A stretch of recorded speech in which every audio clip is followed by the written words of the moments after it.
Fighting कर रही है तो पूरी सीखोगे। भाई तुम्हारे ऊपर ही कोई चढ़ आया तो फिर तुम उसको क्या भागोगे थोड़ी ना, मारोगे उसको। तो उसके लिए अगर तुम हथियार नहीं इस्तेमाल कर पा रहे हो तो खुद गलत है, इसको मारो। तो ये सारी चीज़ें सिखाई जाती हैं एक सोल्जर को, हर तरीके के बंदोबस्त रखे जाते हैं जिसमें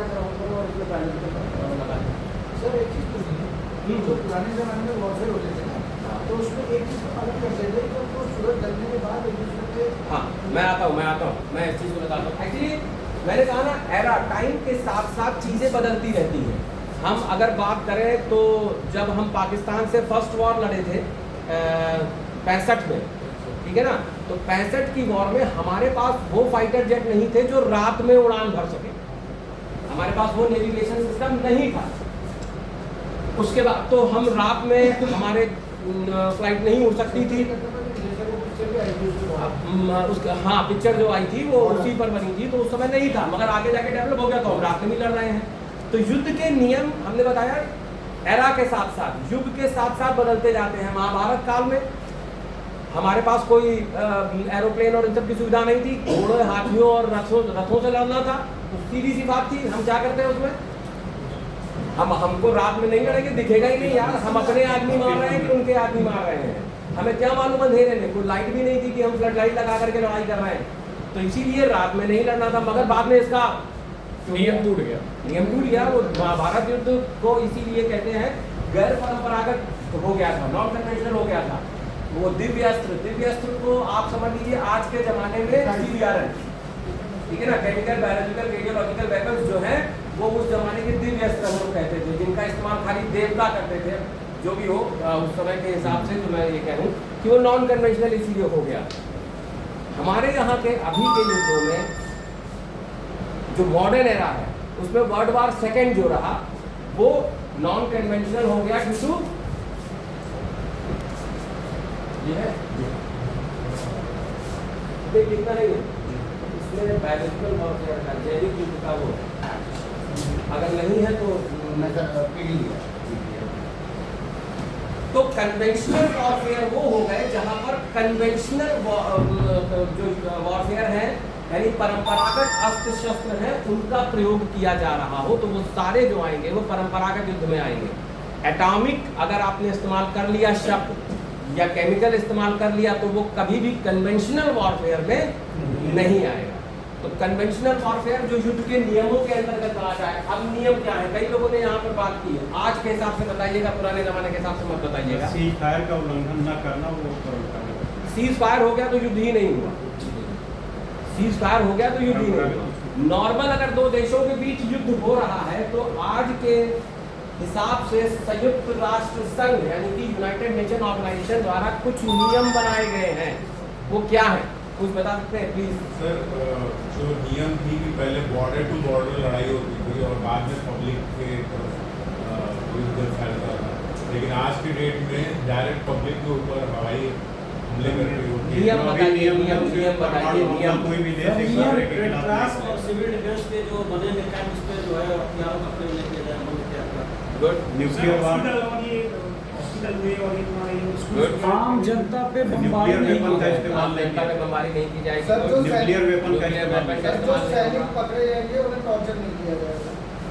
नहीं, ये नहीं है, ये नहीं नहीं, थर्ड डिग्री नहीं दी जाएगी। प्रिजनर ऑफ वॉर कहते हैं जिनको, प्रिजनर ऑफ वॉर के साथ आप मानवीय रुख अपनाएंगे। गुड, ये है बिल्कुल है।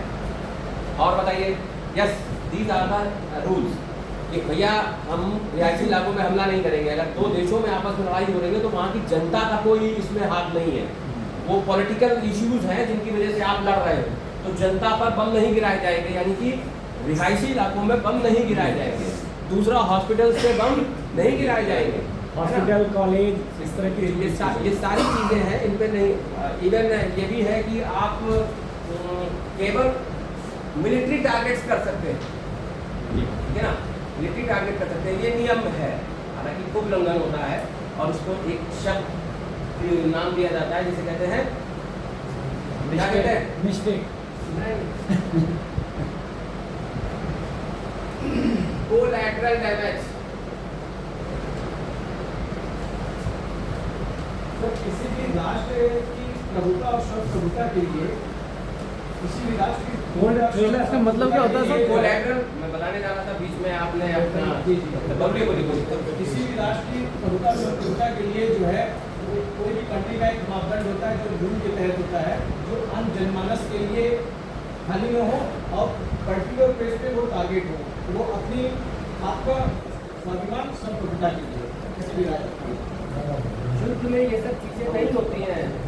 जब दो देश यूक्रेन और रशिया आपस में लड़ रहे हैं, आपको ये देखना है कि अगर रशिया वार कर रहा है तो वो रिहायशी इलाकों में वार नहीं करेगा। संप्रभुता ही तो हमें मारनी है उसकी, तभी तो हम जा रहे हैं। पाकिस्तान को बार बार हम कह रहे हैं, क्या हम यूक्रेन को रशिया बार बार कह रहा है नाटो में मत जाओ, और वो कह रहा है हम जाएंगे। ये एथिक्स नहीं चलते युद्ध में, कभी नहीं चले एथिक्स पे युद्ध नहीं लड़ा। और अगर आप एथिक्स पे युद्ध लड़ेंगे तो कभी नहीं जीत पाएंगे। ऐसे इलाकों पे जहाँ जहाँ एथिक्स होगा ही युद्ध होगा ही नहीं। आप अपने सब विंग कमांडर अभिनंदन को पकड़ा था हम लोगों ने, तो वो बोलते हैं पर्सनल विंग कमांडर अभिमन्यु, ये these are the things, उसके साथ क्या हुआ होगा, या हम किसी को पकड़ते हैं तो हम उसके साथ क्या करते होंगे, ये सब अलग चीज़ें हैं। दिखाना हमको ये पड़ेगा कि हमने प्रिजनर ऑफ वॉर के साथ, अगर हमें हम 10 आदमी पकड़ेंगे तो हम दिखाएंगे 5 आदमी हमने पकड़े। 5 आदमी से हम टॉर्चर करेंगे ही करेंगे। अगर हम उसको टॉर्चर नहीं करेंगे तो हमें वो प्लान कैसे बताएगा असली युद्ध का, कि वो हमने कहाँ पर वो जाना है। These are the things जिसको हम उजागर नहीं करते, जिसको कोई देश नहीं उजागर करता, ठीक है ना। तो जब भी परंपरागत युद्ध लड़ा जाता है तो उसमें हम कन्वेंशनल वॉरफेयर का इस्तेमाल करते हैं, जिसमें आपके बम, गोले, बारूद ये सब आ गए। और यूएनओ ने जो नियम बनाए हैं, जो हम लोगों ने अभी डिस्कस किए, उनका पालन करते हैं। और हमारा वक्तव्य कभी नहीं हिलता। हम पाकिस्तान बार बार हमसे कहे कि हमने उनके रिहायशी इलाकों को बनाया, मगर हम अपने वक्तव्य में नहीं कह सकते। हम कभी नहीं कहेंगे। हमारा आप DGMO का उस समय का स्टेटमेंट देख लीजिए, प्रधानमंत्री जी का स्टेटमेंट देख लीजिए, किसी का भी स्टेटमेंट देख लीजिए, किसी ने कभी ये स्टेटमेंट नहीं दिया कि हमने वहाँ के रिहायशी इलाकों में बम गिरा के मार दिया। एक टारगेट हमने मारा था जहाँ पर वो उनका जो कमांडर था वो मरा था, तो उसके परिवार के लोग भी वहीं थे। ऑब्वियस सी बात है कि उनको भी डैमेज हुआ होगा, मगर हम अपने वक्तव्य में कहेंगे कि क्योंकि ये हिजबुल कमांडर था, ये फलाना कमांडर था, मैंने इसको मारा, खत्म। हम हमारा स्टेटमेंट सेम रहेगा। तो पाकिस्तान कुछ भी स्टेटमेंट दे, ठीक है ना। उनके ड्रोन आए, हमने सारे ड्रोन उनके गिरा दिए। हमारा स्टेटमेंट ये हमेशा रहेगा कि मेरे इलाके में कभी भी ड्रोन अंदर जो जाकर के नुकसान नहीं कर पाया। मगर क्या पाकिस्तान का सेम स्टेटमेंट रहेगा? ठीक है ना। तो एथिक्स का कोई मतलब नहीं होता युद्ध में। एथिक्स नहीं है तभी युद्ध हो रहे हैं, ठीक है ना। हिटलर ने पूरे यूरोप को कब्जा कर लिया, इवन रशिया को बेवकूफ बनाया। उसने रशिया के साथ संधि करी पहले और कहा पोलैंड को मैं जीत रहा हूँ, जिसमें से आधा हिस्सा पोलैंड का तुमको दे दूंगा। रशिया ने कहा वाह, पोलैंड से रशिया की चलती थी, आधा हिस्सा उसने पोलैंड को जीता, आधा हिस्सा पोलैंड को दे दिया। जर्मन की केवल ये नीति थी कि रशिया बड़ा देश है, इसको साले को बाद में मारेंगे, पहले यूरोप साफ कर दें। तो हम ऐसा ना हो, जब हिटलर सोच रहा था कि मैं यूरोप को इधर पश्चिम में जाऊं जीतने के लिए, उधर रशिया मुझ पर ही हमला कर दे, तो उसने रशिया को अपना मित्र बना लिया और पोलैंड का आधा हिस्सा उसको दे दिया। और फिर वो पूरा इंग्लैंड के नीचे तक स्पेन सब जगह कब्जा कर लिया, फ्रांस, बेलारूस सब टोटल उसने कब्जा कर लिया। और उसके बाद उसने सबसे बड़ी गलती फिर कर दी, रशिया पे चढ़ाई कर दी, रशिया पे भी अटैक कर दिया। मगर क्योंकि रशिया बहुत बड़ा कंट्री है, रशिया को एक बहुत बड़ी वो चीज़ दी गई है कि उसका पास जो एरिया है वो लगभग एक बहुत बड़ा एरिया है, ठीक है ना। आप रशिया का नक्शा देख रहे हैं, और उस समय का रशिया, उस समय तो बहुत बड़ा USSR जिसे बोल रहे थे, तो बहुत बड़ा उसका एरिया था। रशिया के पास ये पूरा इलाका है, ये इतना ठंडा है कि यहाँ 12 मास माइनस में टेम्परेचर रहता है, ठीक है। और इधर यूरोप है, इधर जापान है, उस तरफ जापान से कोई मतलब नहीं है। करता क्या है, रशिया बैक करने लगता है, जब भी कोई अटैक करेगा तो वो बैक कर देगा, पीछे की तरफ जाने लगता है। जो हिटलर था वो मॉस्को तक पहुंच गया, रशिया को जीतते जीतते वो मॉस्को तक पहुंच गया, और उसकी सेना रिट्रीव करती रही, पीछे जाती रही, क्योंकि जान रही थी कुछ दिनों बाद जाड़ा आने वाला है, और जैसे ही जाड़ा आएगा बर्फ गिर जाएगी, पीछे से रसद आना बंद हो जाएगी। और यही हुआ, जाड़ा आ गया, बर्फ गिर गई, पीछे से जर्मन्स को रसद मिलना बंद हो गई और जर्मन्स इतनी एक्सट्रीम ठंड में लड़ने के अभ्यस्त नहीं थे और वो पीछे होती गए। और जब उन्होंने देख लिया कि अब जर्मन्स के पीछे से कोई मदद नहीं मिल पा रही है, बर्फ गिर गई है, पूरे रास्ते बंद हो गए, अटैक कर दिया, खत्म कर दिया, साफ कर दिया। हिटलर की सबसे बड़ी गलती थी, वरना जर्मन सेकेंड वर्ल्ड वॉर में हारने वाला नहीं, ठीक है ना। तो ये एक टेक्निक होती है, ये युद्ध की टेक्निक होती है। इसमें रशिया ने कोई गलत नहीं किया, उसके ऊपर अटैक हुआ था, वो पीछे हटता जा रहा था। दीज आर द टेक्निक्स और अलग अलग तरीके की टेक्निक यूज की जाती है। अक्सर हम जब भी आर्टिलरी का फायर करते हैं किसी भी देश पर, जैसे यूक्रेन के ऊपर रशिया अगर चाहे तो 2 परमाणु बम गिराए, यूक्रेन समाप्त हो गया। क्या उसके पास ऐसी मिसाइल्स हैं भी, मगर वो कर क्या रहा है एक्चुअली, 20 साल से उसके पास रखे थे गोला बारूद, भंडार रखा है, खत्म होने करना भी तो है यार। प्रैक्टिस में ना यूज करो तो लाओ यूक्रेन को डरा दे। हालांकि इसकी वजह से कई सैनिक भी मारे जाते हैं, मगर इंसान आजकल लोगों की नज़र में सबसे हाँ 5,000 रुपए किसी को दीजिए, कत्ल कर देगा किसी दूसरे व्यक्ति का। तो दीज आर द थिंग्स, तो एथिक्स कभी नहीं आती है। तो ये है हमारा परंपरागत युद्ध जिसकी हम बात कर रहे हैं, कोई भी कंफ्यूजन मत रखिएगा इसमें। और फिर दूसरा तरीके का युद्ध आता है गैर परंपरागत युद्ध, जिसकी चर्चा आप सभी लोग कर रहे थे। गैर परंपरागत युद्ध क्या है? जिसमें युद्ध के गैर परंपरागत अस्त्र शस्त्रों का प्रयोग किया जाए, ठीक है।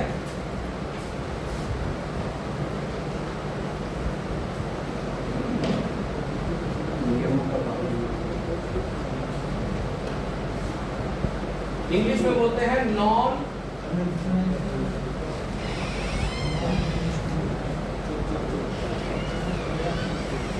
कन्वेंशनल वॉर, गैर परंपरागत युद्ध।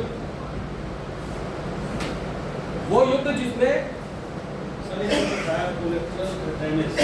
अच्छा वो रह गया, वो लेटरल डैमेज मतलब होता है साहब, मेरा मकसद ये नहीं था, मैंने बम गिराया था आतंकी ठिकानों को मारने के लिए, अब उस बम की वजह से अगल बगल की बिल्डिंगें गिर गई, this is called collateral damage. मतलब ये मेरा मंशा नहीं था, मेरा इंटेंशन ये नहीं था बाय डिफॉल्ट, है ना।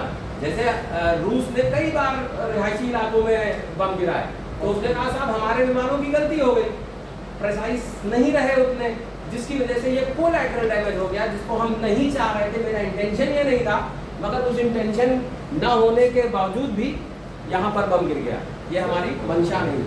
तो ये बड़ा अच्छा एक शब्द है। जैसे कैरम में स्ट्राइकर मारते हैं तो होता है ना, मनसा नहीं थी आपकी गोटी को टच करने का, लड़बिड़ के टच हो गया, वो चली गई, इन हो गई, चली गई। This is called collateral damage, हमने नुकसान कर लिया।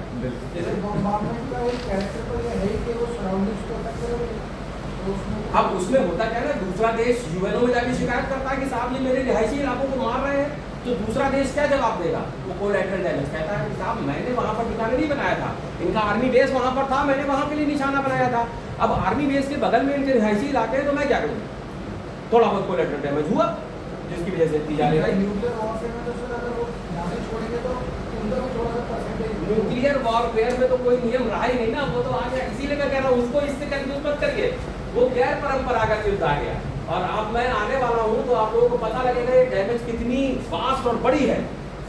यहाँ पर नियम चलेंगे ही नहीं, ये केवल ये सारे नियम जितने हैं ये सारे कन्वेंशनल वॉरफेयर के लिए है, not for non conventional warfare. जवाब भी देने की जवाब भी देने की कोई जवाब देने वाला बचता ही नहीं है, किसको देंगे जवाब? नहीं बचेगा। ठीक है, तो ये है नॉन कन्वेंशनल वॉरफेयर का जहाँ पर इस्तेमाल होगा, वो सारे नॉन कन्वेंशनल वॉर में आएंगे, यानी गैर परंपरागत युद्ध में आएंगे। इसमें आगे CBRN केमिकल वेपन्स का इस्तेमाल होता है। केमिकल वेपन्स की आपकी क्लास नेक्स्ट है, तो मैं उस पर ज़्यादा नहीं जाऊँगा, ठीक है ना। न्यूक्लियर वेपन का इस्तेमाल होता है। न्यूक्लियर वेपन आप सब लोग जानते हैं क्या होता है, एटॉमिक वॉरफेयर जिसे कहते हैं, परमाणु बम, हाइड्रोजन बम का इस्तेमाल होता है, न्यूक्लियर फिजन और न्यूक्लियर फ्यूजन से बनते हैं। थोड़ा सा जानकारी देंगे, नेक्स्ट क्लास उसके साथ भी है, तो कंफ्यूजन ना हो जाए, इसलिए मैं उस पर भी बहुत ज़्यादा नहीं दूँगा। तीसरा होता है CBRN chemical biological, sorry sir हम लाइन से चले, तो केमिकल हो गया, बायोलॉजिकल जैविक युद्ध। मेरी आज की क्लास मैं अभी उस पर आऊंगा और टोटल बताऊंगा। थोड़े बायोलॉजिकल टर्म्स आएंगे, जहाँ पर बायोलॉजिकल टर्म्स आएंगे मैं स्किप कर दूंगा क्योंकि इतनी नॉलेज की जरूरत नहीं है। हमें उसके प्रभाव और उसके मैनेजमेंट पर बात करनी है कि अगर इस तरीके के जैविक युद्ध हो रहे हैं तो उनको हम किस तरीके से मैनेज कर सकते हैं, हम उस पर बात करेंगे। और किस किस तरीके के जैविक हथियारों का प्रयोग किया जाता है वर्तमान समय में, और पूर्व के समय का भी थोड़ा बहुत देख लेंगे कि क्या पहले भी इस तरीके के हथियारों का प्रयोग किया जाता था। फिर तीसरा आया केमिकल, बायोलॉजिकल, रेडियोलॉजिकल और न्यूक्लियर, ठीक है ना। आर और एन ये दोनों लगभग सेम होते हैं। न्यूक्लियर और रेडियोलॉजिकल में फर्क क्या है? Nuclear is a bomb,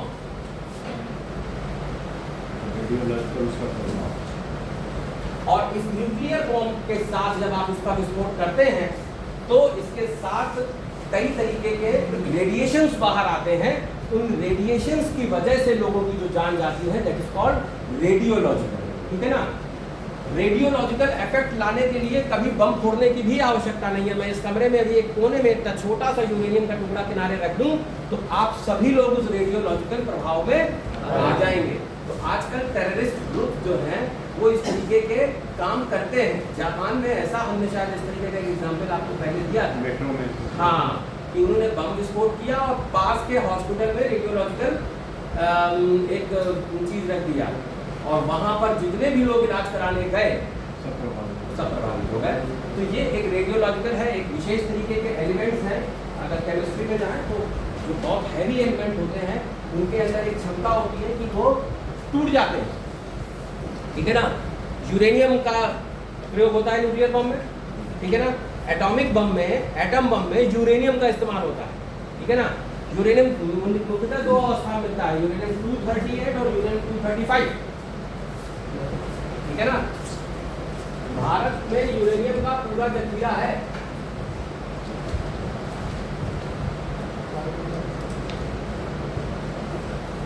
normally in दोनों फॉर्म में मिलता है, यूरेनियम 235 और यूरेनियम 238। एटम बम में जो इस्तेमाल होता है वो यूरेनियम 238, 235 का इस्तेमाल यूरेनियम जो एटम बम में नहीं होता, क्योंकि इसके अंदर न्यूक्लियर फिजन यानी नाभिकीय विखंडन करने की जो क्षमता है वो उतनी नहीं होती जितनी 238 में होती है। और हमें ज्यादा से ज्यादा यूरेनियम चाहिए जो टूट जाए, ठीक है। और जब ये टूटता है, क्योंकि हैवी है, तो जब ये टूटता है तो दो भागों में बढ़ जाता है, जिसे हम कहते हैं लेड और क्रिप्टॉन। ये भी एक तरीके के मेटल्स हैं।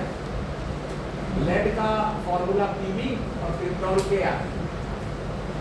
यूरेनियम टूट करके लेड और क्रिप्टॉन में बदल जाता है, मगर जब ये टूटता है तो बहुत ज्यादा मात्रा में एनर्जी रिलीज कर देता है। This is called nuclear fission, ठीक है ना।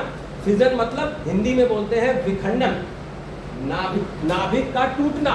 तो यूरेनियम का नाभिक टूटता है और लेड और क्रिप्टॉन में बदल जाता है, और इस प्रोसेस में वो असीमित ऊर्जा निकालता है। 1.6 × 10⁻, कुछ ऐसे ही 236 मिलियन इलेक्ट्रॉन वोल्ट ऊर्जा, MeV, ठीक है ना। ये ऊर्जा एक यूरेनियम का परमाणु जब टूटता है तो निकलती है। और इसकी एक खास बात होती है, ऐसे नहीं टूटता है, इसके ऊपर न्यूट्रॉन फेंका जाता है, ठीक है ना। जब हम यूरेनियम के ऊपर न्यूट्रॉन फेंकते हैं तो यूरेनियम का एक न्यूट्रॉन फेंका तो यूरेनियम का एक परमाणु टूटता है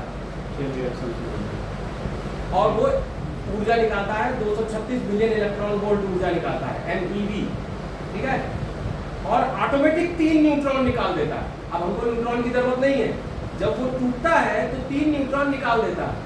अब ये 3 न्यूट्रॉन यूरेनियम के अगले 3 परमाणुओं को तोड़ते हैं, तो पिछली बार से 3 गुनी ज्यादा ऊर्जा निकलती है और 9 इलेक्ट्रॉन बाहर आते हैं, हर एक से 3 9, और वो 9 परमाणुओं को तोड़ते हैं।